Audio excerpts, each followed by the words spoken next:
I love Ethereum, I love Cardano, I love Polkadot, I love Solana, I love so many altcoins. But if you want to make money in this crypto market, you need to pay attention to the Bitcoin because it drives the market, at least as of now.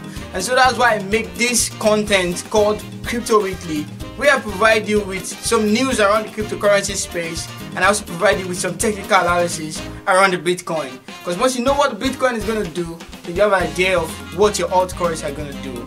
So everything that's interesting, there are 3 things you're going to do for me. Subscribe to the channel, press the notification bell, and then let's dive in. Good morning guys, and welcome to Daily Crypto with Paul. And I'm just chilling out here at the School of Science and Technology, Panlati University. It's a very good view, very nice view, very nice place, amazing. So you know what we do on Daily Crypto now? We look at cryptocurrency news and we look at some technicals for Bitcoin.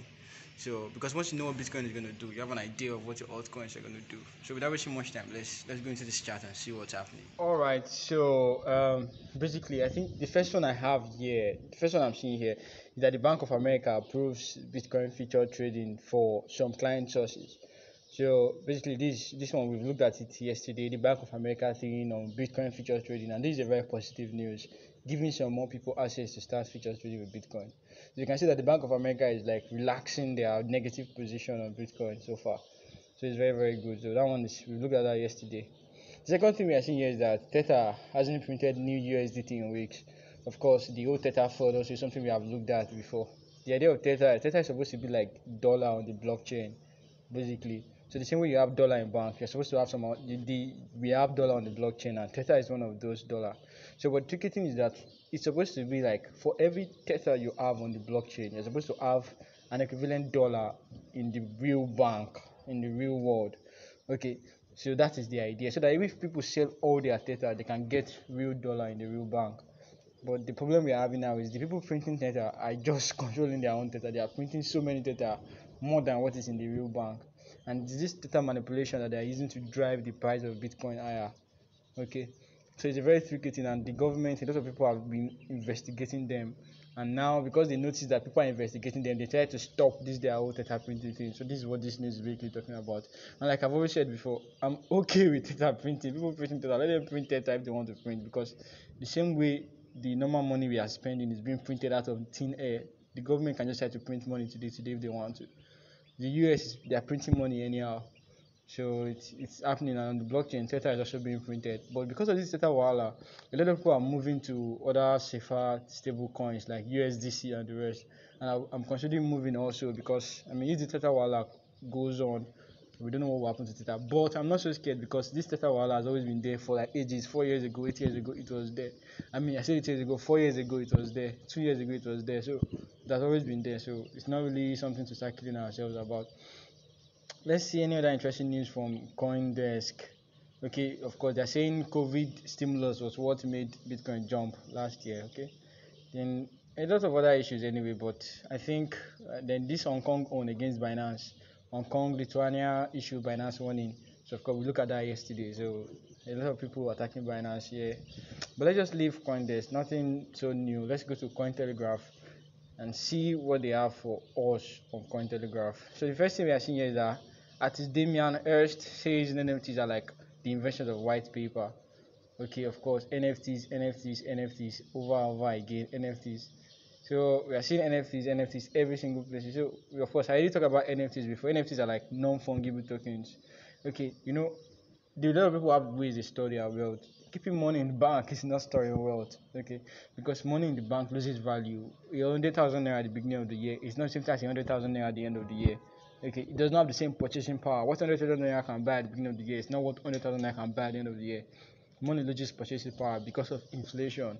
So really, people think of ways to store their wealth. They try to buy things like gold, or they buy land, or they buy assets. Okay, so but some other guys, the way they store their wealth is to buy artworks. Okay, just imagine the guy that has the original drawing of Mona Lisa by Leonardo da Vinci. You know how crazy that picture will be worth now, and the longer as the year goes by, that picture keeps getting more and more value. It keeps accruing value. So but with the blockchain now, you don't just need to have a physical picture. You can have that picture on the blockchain. You can have a digital picture, and that picture will be an NFT. And the powerful things about this NFT whole thing is that you as an artist, people don't know you before, and because you maybe they don't know your work, you can be doing amazing things, or people don't know you're not popular.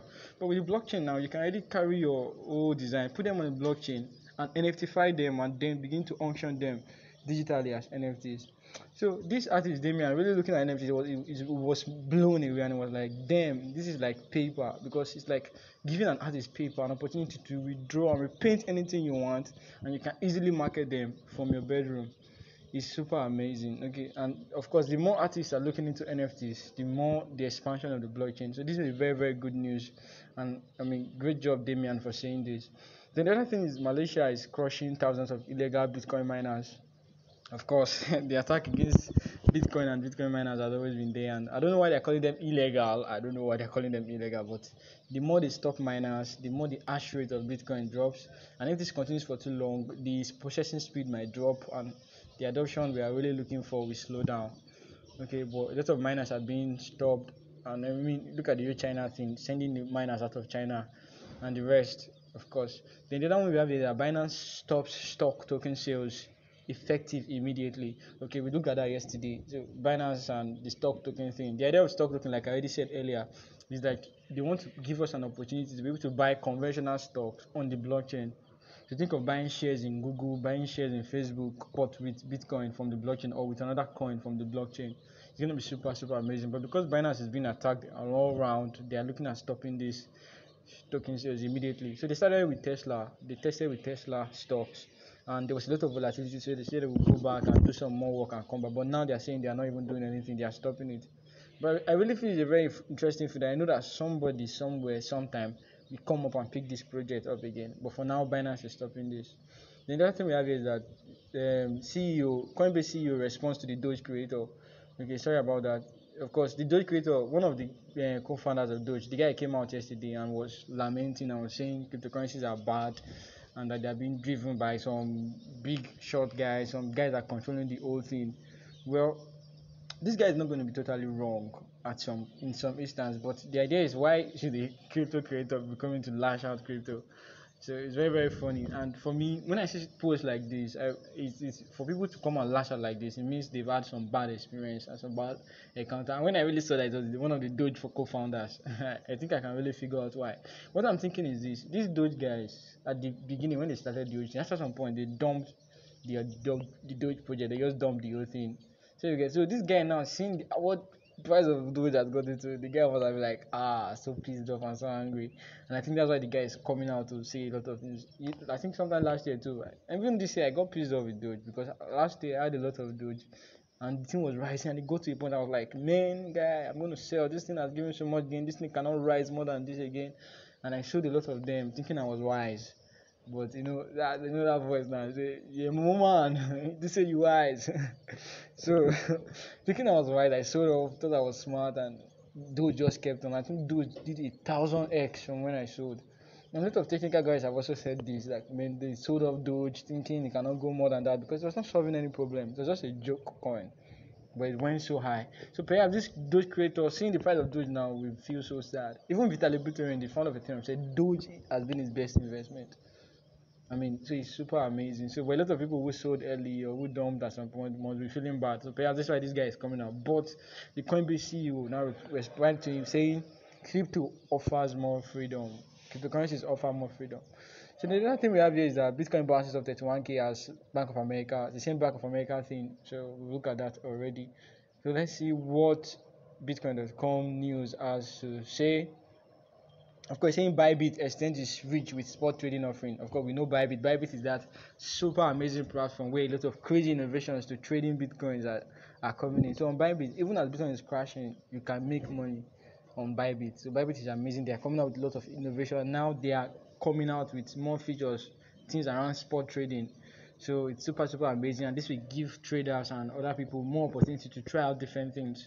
It's so beautiful. Just imagine as Bitcoin is crashing, you can be making money. Once you know it's going to crash, just place a short on Bitcoin, and it's super amazing. And people are cashing out daily on Bitcoin, shorting Bitcoin. Although I've not ever tried shorting Bitcoin before, but people are really cashing out on it. And Bybit is super amazing. So good news from Bybit there. Then the other one is that South Africa tax filing system to result in decreased crypto arbitrage.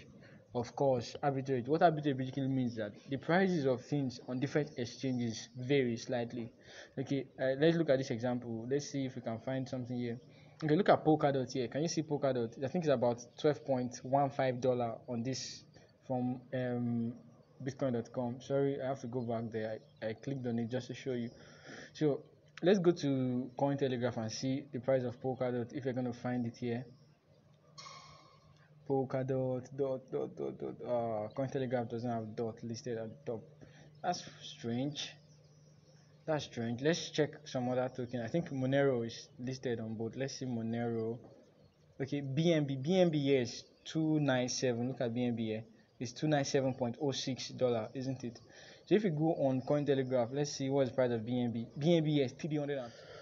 Alright, so basically this is what we mean by arbitrage. You can see 297.06 there, 302 there. So there's a difference. So imagine someone quickly goes and buy from there and comes to sell on the way this guy is getting the API. Because basically this price you are seeing here, they're like APIs. I don't want to go into technical terms, okay? So but where Bitcoin.com is taking their own API from, that exchange is saying that Binance is $297.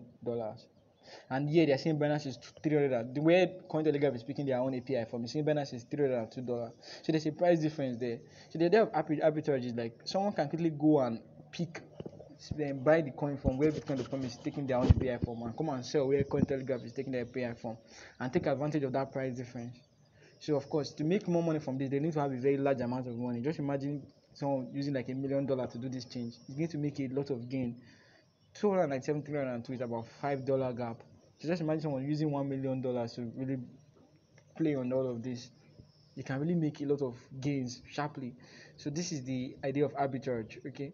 So but now most of the guys, some of the guys in I think South Africa, basically the way they do this arbitrage is to use some money from tax, because you need a lot of money to be able to get some reasonable gain from it. So they use this tax, they use where they play around tax to be able to get this large amount of money, then do this arbitrage thing. So, but now the SARS, South Africa have their own SARS. So, the SARS in South Africa is now have now really found a way to be able to handle this whole thing, and this arbitrage thing can no longer work smoothly again. So, I don't really know if it's a positive or bad news, but it's just there. The other one I have is that the DOJ, Department of Justice, tells FBI and others to stop signing appreciation notes for Binance. Okay, but basically, we know how Binance operates now. One of the things Binance tries to do is to sign some notes with the police or the FBI guys, stating that if they find people that are fraudulent on their interface, on their platform, they're going to take them to the FBI and report. So whenever somebody attacks Binance of being a fraudulent platform, Binance come with a note and say, look, we are not fraudulent. Okay, if we catch people fraudulent on our platform, we will report them to you. We have signed this note with the FBI. So Binance always bring that paper as a proof against people countering them that they are into cryptocurrencies and cryptocurrencies are used for fraud. So now the Department of Justice is now telling FBI to stop signing this thing for Binance. So of course it's a very tricky one, and Binance is just being attacked from everywhere. So that's basically that news. And we've seen the Cardano smart contract thing yesterday. So let's just go to crypto news and see what crypto news has for us, if there's anything new. And crypto news is really saying, I think the major thing is that Bitcoin shows resilience amid global political pushback. Okay, basically what it's trying to say is that, of course, we see that Bitcoin has been attacked along from different places, Italy, China, a lot of places are just against it, but still upon all this pushback, upon the attack of the miners, the attack of Binance, which is a big exchange, we can see that Bitcoin price is still around the 30k region. It has not really, it's still holding strong. It has not cracked down yet. So this is basically what this is trying to say, and we really see how the next coming days and coming weeks we play along. So I mean, this is it for the news. Let's not waste too much time. Let's rush down to technicals and see what the Bitcoin chart is telling us to do. Thank you. All right, so basically for the technicals, I'll be using Binance. Okay, I'm always using Binance because Binance is Binance. So this is a 4-hour time frame chart of how Bitcoin has been performing in a while, and as you can see, the chart again, like I've always been saying, has not shown us any clear sign. If I try to make this guy to be on it, let me see if I can take it to a longer time frame. Let's say to an 8-hour time frame. I mean double the 4-hour time frame. We can see clearly that Bitcoin has not really shown any special thing. From around 18th of March or so, or I said 18th of March, 18th of May or 19th of May, Bitcoin has just been dancing between this 30k and 40k region. And like I've always been saying, there is nothing special like that shown again since then. Okay, The charts have not told us much, so we're just moving around the same region. But like I've always been saying, and I'm saying it again, the bias is more towards the downside. Because if I put it on this daily time frame, you can see it looks as if we are forming a massive head and shoulder pattern that can carry us down to like 20k and even below 20k if care is not taken. So the bias is more towards downside, but still the charts have not confirmed where we are going to. And like I keep saying, my strategy is to do what? To even if we are going to go down, to just focus on the Bitcoin. I love Ethereum, I love Cardano, I love Solana, I love so many of these altcoins, but I'm not focusing on them now. Why? Because if Bitcoin is going to crash from here, all those altcoins are going to be heavily wounded because for now they are still coupled to Bitcoin. Although we are looking forward to that year when all these coins are going to stop being coupled to the Bitcoin, where they can rise and fall on their own. So, but for now they are coupled to the Bitcoin. So if Bitcoin is going to break down, crash about 40% or so, or for something percent or so, the altcoins are going to get wrecked. They're going to crash massively, isn't it? And if the bull run is to continue upward, if maybe we are not going to go down, we are going to go up because the chart have not defined anything clearly for us, Bitcoin will be the first to go up. So it's wiser to just focus on Bitcoin for now. Then when you now know pure direction of things, you can now decide that you want to focus on some of the other altcoins. So this is my strategy. So let's say you have some very tiny amount of money. Let's say you have about $300 and you want to try this out. What you can just do is, please, as Bitcoin crashes, you don't need to buy everything once. Just buy maybe $13 or $20 as it go. For every $1,000 drop in Bitcoin, keep buying. Why should you keep buying? Because this thing is too cheap. This thing is so cheap. Like Bitcoin is so cheap. I'm taking to the 1 week time frame. Look at all these things you are seeing here. They were like what we were seeing here before, and now all this. Imagine all these other places look so insignificant compared to where we are now. Give us a year from now or some time from now, all these places where we are will look so irrelevant. So I'm very optimistic that this particular bull run cycle is not over. Until we start getting to 70 something, 80 something, 90 something K before I get skeptical that hey, for this particular bull run cycle, everything is over. But for now, I'm still really, the all indicators are showing that guy it's not over.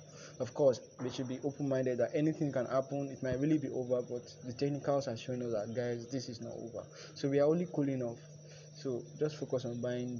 And a lot of people are scared that government is going to stop Bitcoin. And really, it's a very rational way of reasoning. I've said it millions of times. At some point, the government are really working and finally stop Bitcoin. If they can, okay? So, but because they can't really stop it, but there are a lot of ways they can try to stop it. First of all, if they stop us from selling Bitcoin to normal money, like I said yesterday, imagine that you can't sell your Bitcoin for normal money again, both through P2P or any other thing. So you just have Bitcoin. So, but again, we are already seeing people like El Salvador using Bitcoin for transaction. You want to buy fish in El Salvador now, you can pay directly with Bitcoin. So people are already using Bitcoin for direct transaction, which you need money for. Why do I need money? To go and buy food, to go and buy things, to buy clothes, to do things, to transport, or to get a car or something. This is what we use money for, isn't it? But imagine you can use Bitcoin for those things directly. So you don't even need to convert Bitcoin to normal money again. This is what El Salvador, Tanzania and the rest are working towards doing, to have Bitcoin to do things directly, and they have already started it. But anyways, the government can still stop Bitcoin in the sense that most of the people that are foremost of Bitcoin are big short guys. Okay, if these bishop guys, we don't know whether they are part of the whole agenda to eventually stop Bitcoin at some point. So they can decide to just start stopping it, and we that we are at the bottom might just eventually have to stop it. So this is what I mean by government can stop it at some point. If they form an alliance with the big shot guys and everybody decide to, they just decide to dump it and it happens. So that point is coming, but it is not now. I don't even see it in the next 10 years. Before, from the news we saw yesterday, we can see that by 2030, people already have projections for 2030, 2050. And these projections will happen because this $30,000 that we are now, people have been saying it when we were down about $1,000. It looks like magic, but now we are there. So I really believe something that even if the government is going to stop Bitcoin, even if the doom of Bitcoin is going to come, it is not now. So there's no need to panic. Okay. So my strategy is to just keep buying this thing. As it goes down, I have some money. I just keep buying as it goes down. Keep buying as it goes down. Keep buying. Small. You don't need to buy in bulk. Just small. It is until when you get the call that this guy is going to start going up, and I'm going to help you do that at least with my little knowledge of technicals. If you're following me onto my channel, you can get that call that hey, this guy's going to go up. Then you can now begin to buy in big amount. But it's going down. Don't wait for when you don't know where it's going to crash to. You don't even know if it's going to crash. You can just continue going up.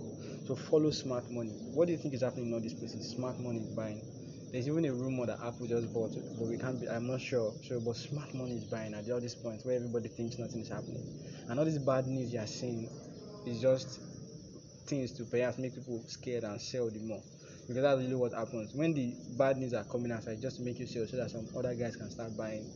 Okay, because Bitcoin is really amazing. So that's it for technicals for today, and I really hope you enjoyed this. I mean, don't forget to like the content and also subscribe. It's the way you support me, and thank you so much. So that's it for today, and thank you so much. I mean, do well, also subscribe to the channel. You can also follow me on Twitter, and thank you. Bye bye. See you tomorrow. Thanks.